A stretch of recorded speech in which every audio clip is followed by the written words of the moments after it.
Vamos a conversar a continuación con Roberto Miranda, él es presidente de la comunidad de chilenos en Guayaquil. Lo tenemos a través del Zoom, porque también hay una gran cantidad de compatriotas viviendo en Ecuador y queremos conocer cómo lo han vivido, cómo han enfrentado ellos esta situación. Buenos días, Roberto, gracias por acompañarnos acá en Buenos Días a todos. Hola, buenos días a todos, ¿cómo están? Un abrazo desde acá. En primer lugar, cuéntanos cómo se encuentran ustedes, cómo están los chilenos allá en Guayaquil y cómo han enfrentado ustedes esta asolada del día de ayer.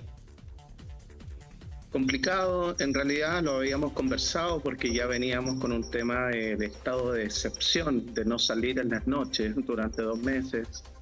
Y pasa esto que en general nos afecta directamente, sobre todo los que vivimos acá, porque tenemos hijos, tenemos familia, tenemos amigos. Ayer pasaron cosas muy fuertes, entonces tuvimos, por ejemplo, ir a sacar a los niños rápido del colegio. Yo pasé algo personal en un centro comercial que me quedé encerrado también. Y comunicándonos entre nosotros, ayudándonos, viendo qué es lo que vamos a hacer, esperando también un poco qué va a pasar, cómo va a actuar el gobierno y cuáles van a ser las soluciones que nos van a ir dando instrucciones, ¿no?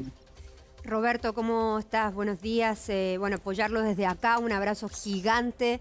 Y preguntarte también cómo la comunidad que está en Ecuador, esta comunidad chilena, es una comunidad grande, son un grupo pequeño, hay intenciones de salir de Ecuador, pretenden seguir ahí. Cuéntame un poco cómo lo están viviendo.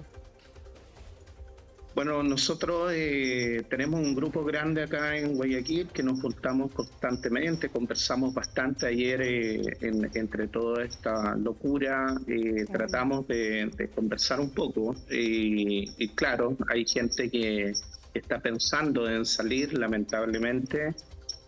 Nosotros estamos evaluando y vamos a esperar porque en realidad, como decía anteriormente ese señor que estaba entrevistando a Iván, esto no había pasado nunca. Entonces creo que hay que dar un tiempo, una oportunidad, ver qué pasa, cómo se soluciona y no tomar, digamos, decisiones tan anticipadas, ¿no? Roberto, una conversación que se ha comenzado a dar acá en nuestro país, lo escuchábamos también en la voz de Iván, era que muchas personas decían, bueno, parte con que aumenta la cantidad de delitos que son de alta connotación, cuerpos que aparecen por aquí y por allá, para no ser tan gráfico, y de a poco alguna política pública, esta tabla de consumo, alguna decisión política respecto a la migración, y se empieza a generar una situación que dicen es el caldo de cultivo de lo que ocurre hoy día en Ecuador. ¿Tú ves alguna similitud, te lo pregunto, con la mirada de un chileno que vive allá en Ecuador, con lo que se ha venido discutiendo acá en nuestro país? 100%, siempre lo conversamos y de hecho hay muchas similitudes en cosas que... Yo estuve hace poquito en Chile, fui a pasar el año nuevo y en realidad, claro, cuando tú ves estos temas de sicariato, cosas que no pasaban antes en el país y lo asimilas, digamos, con lo que ha pasado acá en Ecuador no desde hace mucho, esto comenzó hace poco. Si hablamos, serán unos 10 años, algo así, y fue escalando, digamos, la violencia. Hay muchas similitudes, muchas, y sobre todo en estos grupos que llegan de otros países, que se establecen, digamos, y son los mismos, actúan de la misma forma, hacen exactamente lo mismo para amedrentar a la sociedad, y hay que tener mucho cuidado. Hay que darse cuenta que eso viene con un plan atrás. Estamos también con Andrea Aguilar, que es nuestra periodista, que mencionaba que Ecuador se había vuelto una sociedad un poco ingobernable, ¿no? ¿En qué minuto, no sé si cuánto tú vives allá, pero en qué minuto esto se volvió peligroso, esto se empezaron a vivir de esta manera? Porque esto comenzó el lunes, ¿no? Pero ¿hace cuánto que ustedes estaban viviendo intranquilos o esto pasa hace poco tiempo? No estábamos intranquilos. Digamos que estaban las cosas un poco peligrosas en el sentido de que sí habían varios asaltos, delincuentes y algunas actividades que tenían que ver con narcotráfico quizás dentro de las cárceles. Pero lo que pasó ayer es algo nuevo, es diferente, fue planificado. son cosas que pasan de repente. No, o sea, digamos, la sociedad no estaba preparada para lo que pasó. Yo lo quiero comparar con cosas que han pasado en Chile puntuales también. Entonces, no sabemos.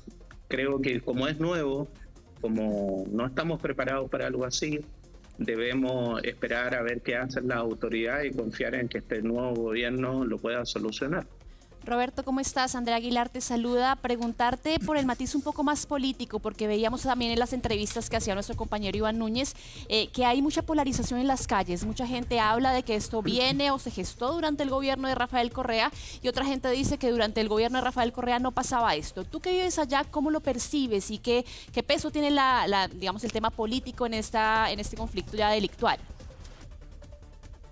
Digamos que independiente del gobierno que haya estado de turno en Ecuador, ese señor yo lo escuché y sí es importante dejar claro de que el narcotráfico y este tipo de delincuencia organizada alcanza a las Fuerzas Armadas, a la policía, a los políticos, y lamentablemente eso es un copy-paste de varios países y del formato, ¿no? Aquí no hay nada nuevo, todo funciona a través de la corrupción y lamentablemente eso es lo que hay que trabajar, investigar y tratar de solucionar, porque hay una corrosión, digamos, interna que a veces puede ser dura y llegar ahí es difícil.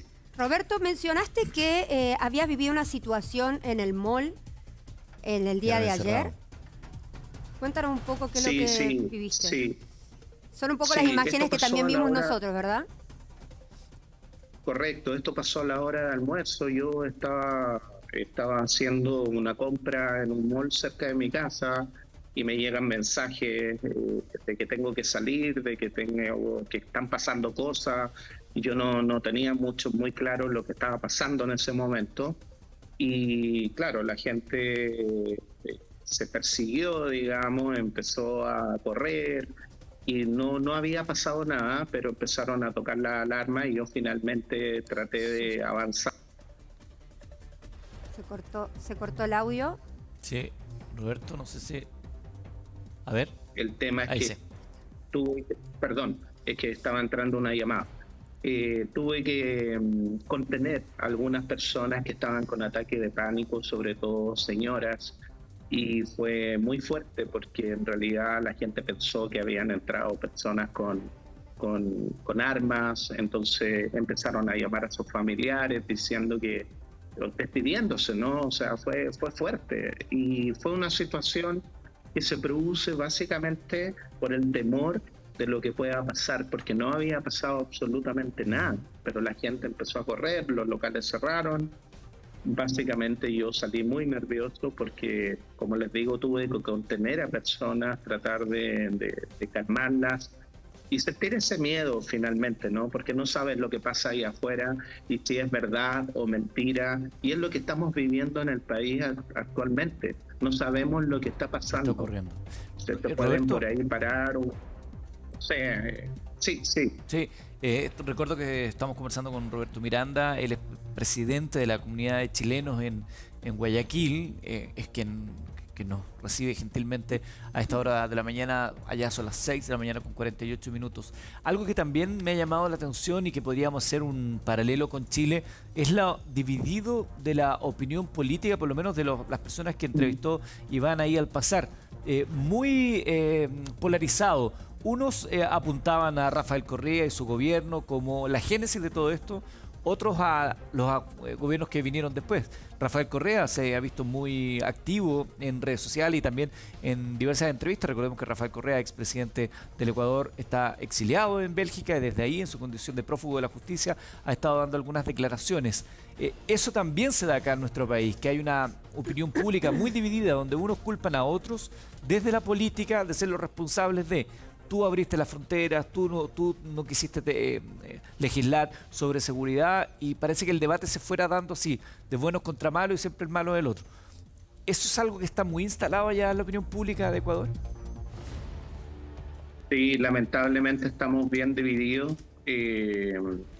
esto viene desde hace varios años, quizás la gente lo asimila con ciertos presidentes por un tema de tiempo, ¿no? Pero siempre ha estado dividido y claro, funciona muy parecido a lo que ha pasado en Chile también, está polarizado, ¿no? En las ideas. La gente en general aquí está con temor, es gente más sencilla, más humilde. El ecuatoriano es una persona trabajadora, así como ese señor que llegó en bicicleta diciendo, bueno, aquí estoy yo, aquí pongo mi pecho, voy a trabajar, voy a estar ayudando. Creo que la sociedad lamentablemente, no sé, tiene que involucrarse. Sí, sí es importante apoyar. Y en este caso nosotros estamos partiendo, vuelvo al tema, con un nuevo gobierno, y sea el gobierno que sea, estuviese el presidente que sea, sabemos que tenemos que apoyar porque finalmente estamos luchando contra una delincuencia organizada y eso nos afecta absolutamente a todos. Yo estoy encerrado, mi hija hoy día no pudo ir al colegio, no va a ir al colegio, seguramente estamos viendo qué hacemos. Hay que ver, la gente hoy día no salió a trabajar, por eso Iván ve las calles vacías. Ayer yo me vine en la noche a la casa de mi hija para estar con ella y no había nadie, no habían autos en las calles y obviamente la gente está con temor y no quiere salir. Roberto, quería preguntarte, Andrea, sobre lo que está sucediendo en las cárceles, el control de las cárceles que tenían estos líderes, ¿no? Porque uno lee la información donde dice que Fito tenía un búnker donde estaba muy protegido, donde los mismos guardias lo protegían, donde manejaba alrededor de 23 millones de dólares, donde hacía negociados para afuera, bajo estos cárteles como el de Sinaloa, entre otros. ¿En qué minuto al ex gobierno se le va esto de las manos? Porque uno diría, ¿cómo no sabía? ¿O es una presión que sufre el gobierno en tener que darle estos pases y estas comodidades para que tengan el control de estas cárceles? Porque finalmente termina pasando esto. Y claro, finalmente el gobierno de Guillermo Lasso estuvo muy enfocado en tratar de solucionar sus líos políticos, porque recordemos que él pasa y él sale del poder justamente por un tema de corrupción, de una negociación que hay, no cuando él era presidente, pero sí cuando él ocupaba otros cargos, y él estuvo demasiado ocupado en responder por su propia agenda, ¿no? Y de cierta forma se dejó de lado todo el tema digamos, la seguridad, y eso empezó a ser una bandera y empezó a ser una preocupación para los ecuatorianos, como está haciendo para nosotros acá en Chile, como es en muchos países de Latinoamérica. Y tú mencionabas varias cosas importantes y tiene que ver con el control que tenía Fito al interior de las prisiones. Era un hombre que, como le pasaba al Chapo Guzmán en su momento, sí, también tenía toda una serie de comodidades, y es algo que hemos visto replicado también, por ejemplo, en la cárcel del Tren de Aragua en Venezuela. Era una cantidad de comodidades y Fito vivía en esas mismas comodidades. Tenía además, y creo que Daniel Noboa dice en uno de sus discursos de las últimas semanas, que partía todo por quitarle los enchufes o las tomas de corriente a las celdas en donde estaba Fito. Claro. Decía, Fito tiene más enchufes y tomas de corriente que lo que tiene cualquier lugar, que lo que tiene un hotel, 4, por ejemplo. 4 tomas de corriente. Entonces, una cantidad... Exigía un sueldo a las personas a los mismos carceleros, ¿no? Que tenían que pagar por efectivamente. Estar ahí. Y Colón, que era ese alias Capitán Pico, también tenía esa misma comodidad, y finalmente ellos dos son los que son dos caras visibles al menos más del crimen organizado, y tenía una cantidad de comodidades. Y también la pregunta es, porque la gente decía, bueno, ¿cómo pasa esto en un país en el que van y miran dónde está Fito? Y Fito no estaba por ningún lado, Fito se había fugado, no se sabe si el domingo o días anteriores, y pasa lo mismo ayer con Colón, que finalmente él sale de la cárcel como Pedro por su casa, nadie se da cuenta hasta que dicen que efectivamente se había fugado. ¿Tú crees que hay conexión entre estos dos líderes? Porque es extraño que 6 cárceles paralelas se las tomen al mismo tiempo, ¿no? Mira, más que conexión, ellos son de bandos, o sea, que son distintos, ¿no? Por un lado, Fito es el líder de los choneros, que tiene además otras facciones, y por el lado de Colón, él es el líder de los lobos. Y finalmente, ambos responden a carteles de México distintos. Pero claro, puede haber algún tipo de coordinación en la medida en que no es normal, y eso también habla de un descontrol absoluto absoluto y de una falta, digamos, de lo que tiene que ser la labor, ¿no?, de los guardias, de estos gendarmes en las cárceles, que finalmente permiten que entren y salgan los criminales, como pasaba también en la cárcel de Tren de Aragua. Pues es una gran discusión que también tenemos acá sobre el tema de las cárceles y cómo las personas que están dentro de las cárceles siguen controlando digamos, desde ahí todos los delitos que hay acá en nuestro país. Quiero agradecer a Roberto Miranda, presidente de la comunidad de chilenos en Guayaquil, a quien vemos en pantalla. Por favor, Roberto, a través de la televisión pública chilena, un abrazo grande para todos los chilenos que están allá en el hermoso país de Ecuador, el cual esperamos vuelva pronto la paz, la tranquilidad y empiecen a ordenar la casa para seguir propiciando la vida de los ciudadanos honestos. Muchas gracias, un abrazo a todos. Un gran abrazo. Gracias. Roberto Miranda, presidente de la comunidad de chilenos en Guayaquil. Iván Núñez se está desplazando en este momento, está comenzando el día en Ecuador, como decíamos, 2 horas menos para tener otros antecedentes. Ya vamos a estar hablando de eso nuevamente. Seguimos